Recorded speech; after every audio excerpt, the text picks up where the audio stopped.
Igbo mụrụ nze m ọzọ, ekele m gị onye na-anụ olu m. Aha m bụ onye ozi Kelvin Alison. Ilu bụ mmanụ ndị Igbo ji eri ji. N'ụbọchị taa, anyị sị ka anyị werekwana nke okwu a wee kparịkata ụka n'ihi na omenala ndị dịra ha. Chetakwa, a sị nkụ mba na-eghere mba nri. Chetakwa na ngana kpuwe ute, agụrụ ekpughe ya. Ọ bụ ihe o ji dị oke mkpa na nke ọbụla anyị na-eme na anyị ga na-agba mbọ na-eme ka ọ gaa nke ọma.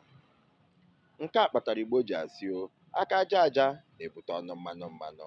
Nke onye na-eme ya mesi ya ike, aka ọrụ onye aghaghị inye ya nri. Onye kwụrụ gwujie ji, ya ehuru gwupụtachaa ya.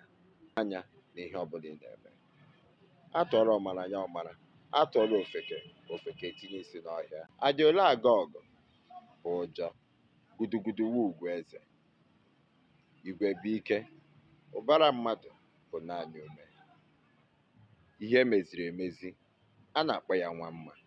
Ọ dị mkpa nke ọbụla ị na-eme, mezie ya emezi. Ọkụkọ ghara akwụ nkwụm, gịnị ka ọ ga-eji zụọ nwa? Iji ọnụ mma ajụ onye. Ugo gbuzuo, ya achake. Ya mere a ji ekwu okwu si o, anya hụrụ ugo leresịa ya, n'ihi na ugo a na-ahụ ya na-eke na-eke. Onye mee ihe dike ewere ebule kwụ ya n'aka. Onye ahụrụ taa si ahụ ya echi. Ndụ mmiri, ndụ azụ.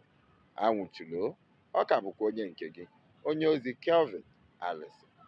Odee dere akwụkwọ Igbo a na-akpọ Ugoamaka na-asị ka ọ dịkwara gị mma o.